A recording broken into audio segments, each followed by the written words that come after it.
In this video, I'm going to show you how to fix dropped frames in CapCut. This should be a quick and easy process. Now, without further ado, let's jump straight into it. First, if CapCut is lagging when you play the video, click the playback quality option, then choose low quality.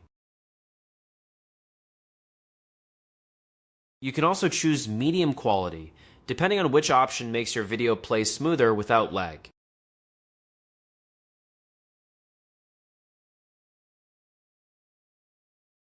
This will not affect your final export, it only changes the playback quality you see while editing.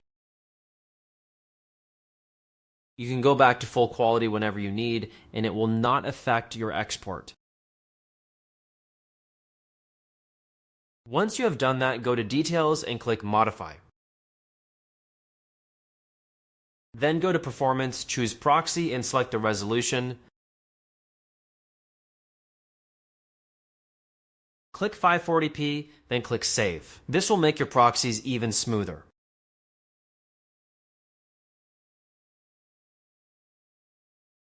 After that, click out of the video and go to Settings.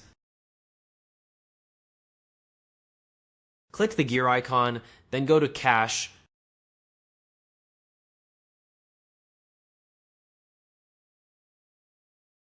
Delete the cache, then click OK. You can do this anytime you open CapCut to help make it run smoother. This was a quick and easy process. As always, thank you for watching.